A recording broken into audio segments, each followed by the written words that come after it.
warahmatullahi wabarakatuh.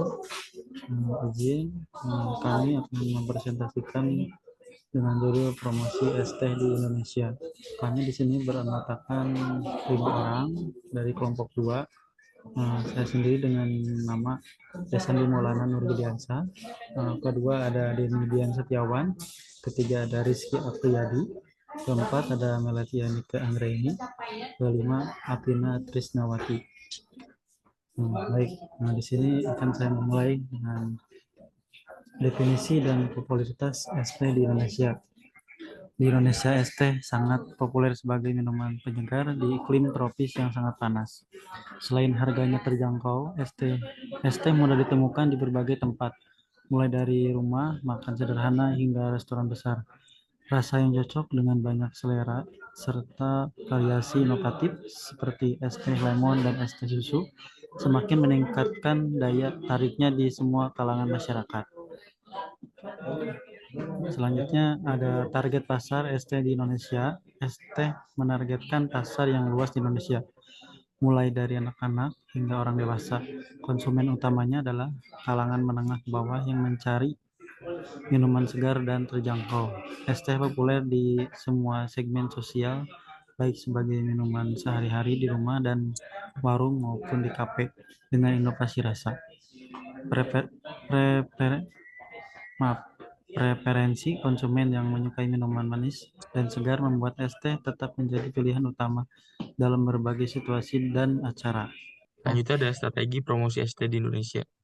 Strategi promosi es teh di Indonesia fokus pada pendekatan yang menjangkau berbagai kalangan, seperti media sosial, menggunakan platform seperti Instagram dan TikTok untuk memperkenalkan produk dengan konten visual menarik dan tren populer, sehingga menarik minat anak muda.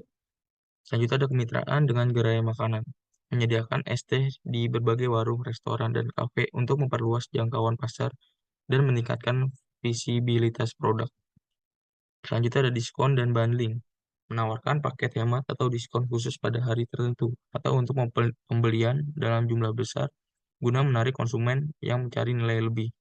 Selanjutnya ada kemasan inovatif, menggunakan kemasan yang praktis, menarik, dan ramah lingkungan agar lebih menarik bagi konsumen modern yang peduli dengan estetika dan keberlanjutan. Selanjutnya ada analisis 7P produk es teh Indonesia. Yang pertama ada produk es teh Indonesia menawarkan beberapa varian rasa minuman es teh kekinian, yaitu sekitar 22 varian rasa.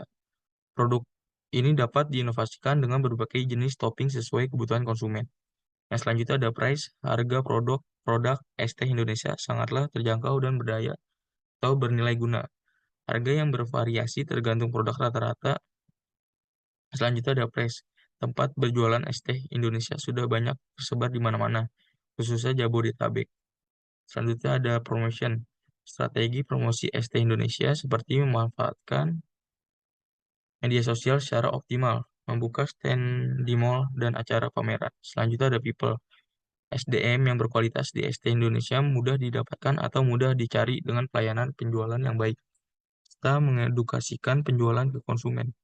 Selanjutnya proses di es teh Indonesia.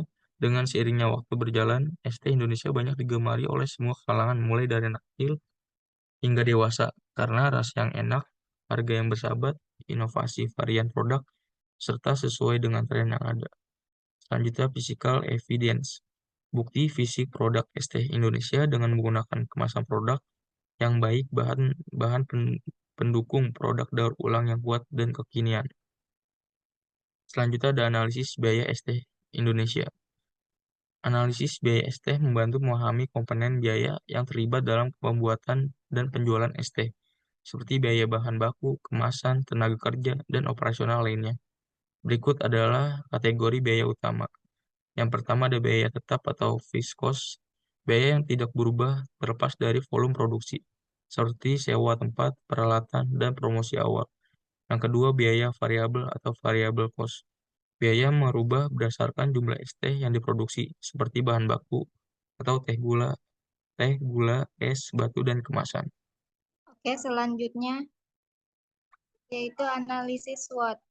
Berikut adalah analisis SWOT dari produk es teh Indonesia. Sebuah franchise minuman teh kekinian di Indonesia?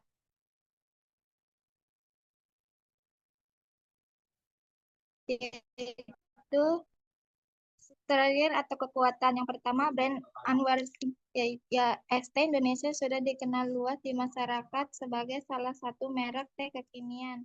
Nama yang simpel dan mudah diingat menjadi salah satu keunggulannya. Yang kedua, harga terjangkau. Produk ini ditawarkan dengan harga yang terjangkau oleh berbagai kalangan, terutama bagi segmen pasar menengah ke bawah. Yang ketiga, varian rasa yang beragam. ST Indonesia menawarkan berbagai varian rasa, mulai dari teh klasik hingga teh dengan campuran modern, seperti teh susu dan teh buah yang menarik minat konsumen. Yang keempat, jaringan franchise yang luas. Dengan banyaknya gerai yang tersebar di berbagai kota, jangkauan pasarnya sangat luas dan menjadikan lebih mudah diakses oleh konsumen. Kemasan yang praktis dan menarik, kemasan produk yang modern dan eye-catching menarik minat konsumen terutama dari kalangan anak muda. Yang kedua yaitu weakness atau kelemahan. Yang pertama, persaingan yang ketat. Industri minuman kekinian yang sangat kompetitif dengan banyaknya merek teh dan kopi yang menawarkan produk serupa. Kedua, kualitas tergantung lokasi. Karena mengandalkan sistem franchise, ada resiko perbedaan kualitas layanan dan produk antar gerai yang dapat mempengaruhi citra merek. Yang ketiga, ketergantungan pada pasar lokal. Produk ini sangat tergantung pada tren pasar lokal yang bisa berubah dengan cepat sesuai selera konsumen. Yang keempat, persepsi kesehatan. Meskipun teh dikenal sehat, campuran gula dan bahan tambahan lainnya mungkin dianggap kurang sehat bagi konsumen yang peduli pada kesehatan. Yang ketiga, opportunities atau peluang. Satu, tren minuman kekinian yang terus berkembang. Permintaan terhadap minuman kekinian, terutama teh, masih tinggi dan terus berkembang baik di kota-kota besar maupun di daerah-daerah. Kedua, ekspansi ke pasar internasional. ST Indonesia memiliki potensi untuk memperluas pasarnya ke negara-negara lain, terutama di Asia Tenggara dengan menyesuaikan cita rasa lokal. Yang ketiga, kolaborasi dengan influencer dan brand lain. Peluang untuk bekerja sama dengan influencer ini atau melakukan co-branding dengan merek lain bisa memperluas jangkauan dan menarik lebih banyak konsumen. Keempat, inovasi produk. Terus berinovasi dalam varian rasa dan jenis minuman bisa menjadi daya tarik tersendiri untuk mempertahankan dan menarik konsumen baru. Selanjutnya, matriks SWOT, opportunity, peluang, strategi, kekuasaan, strategi SO, menggunakan kekuatan untuk memanfaatkan peluang, memanfaatkan brand awareness untuk memperluas pasar ke daerah baru dan internasional. Yang kedua, meluncurkan varian rasa baru sesuai tren dan memanfaatkan jaringan franchise. Yang ketiga, menggunakan kolaborasi dengan influencer untuk memperluas pemasaran dan meningkatkan penjualan. Yang kedua, weakness, kelemahan, strategi WO, memanfaatkan peluang untuk mengatasi kelemahan. Yang pertama, mengatasi persaingan dengan terus berinovasi pada produk dan meningkatkan kualitas layanan. Yang kedua, melakukan pelatihan konsisten untuk semua gerai franchise agar menjaga kualitas. Yang ketiga, menawarkan produk sehat dengan kadar gula lebih rendah sesuai tren pasar kesehatan. Yang kedua, ancaman. Strategi ST. Menggunakan kekuatan untuk mengatasi ancaman. Yang pertama, menggunakan harga terjangkau dan varian produk yang luas untuk bersaing dengan merek lain. Yang kedua, mempertahankan brand loyalty dengan meningkatkan kualitas layanan pada setiap gerai. Strategi WT, meminimalisir kelemahan dan menghindari ancaman. Yang pertama, melakukan riset pasar untuk memahami perubahan selera konsumen dan menjaga inovasi produk. Yang kedua, mengontrol biaya produksi dan mencari alternatif bahan baku untuk mengatasi kenaikan harga.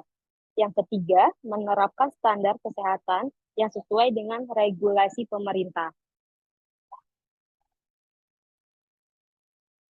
Selanjutnya, untuk kesimpulan, berdasarkan analisis SWOT dan tinjauan dari berbagai aspek pemasaran, ST Indonesia memiliki kekuatan dalam hal brand awareness yang kuat, harga yang terjangkau, dan varian rasa yang beragam. Jaringan franchise yang luas juga memberikan aksesibilitas yang tinggi kepada konsumen. Namun, beberapa kelemahan seperti persaingan yang ketat, ketergantungan pada pasar lokal, dan persepsi produk yang mungkin kurang sehat perlu diatasi agar bisnis dapat terus bertumbuh. Peluang yang signifikan datang dari tren minuman kekinian yang harus berkembang serta potensi ekspansi ke pasar internasional. Namun, ancaman seperti perubahan selera konsumen dan fluktuasi harga bahan baku tetap harus diwaspadai. Selanjutnya, saran.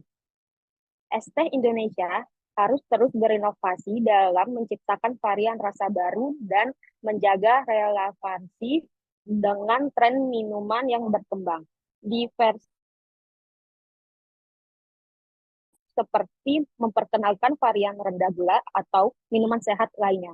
Bisa menarik konsumen yang peduli pada kesehatan. Memperluas jangkauan ke pasar internasional, terutama di Asia Tenggara, bisa menjadi langkah strategis untuk meningkatkan pertumbuhan.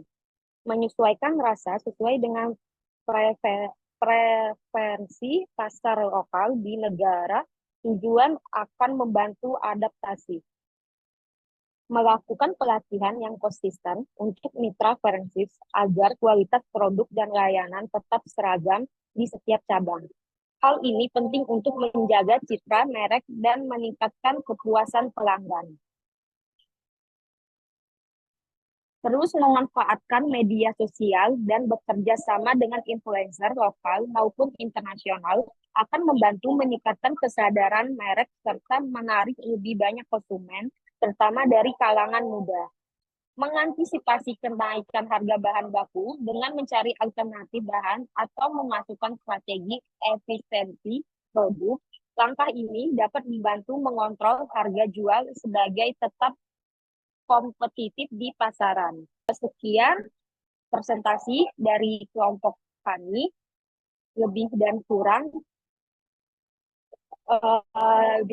mohon maaf dan terima kasih. Wassalamualaikum warahmatullahi wabarakatuh.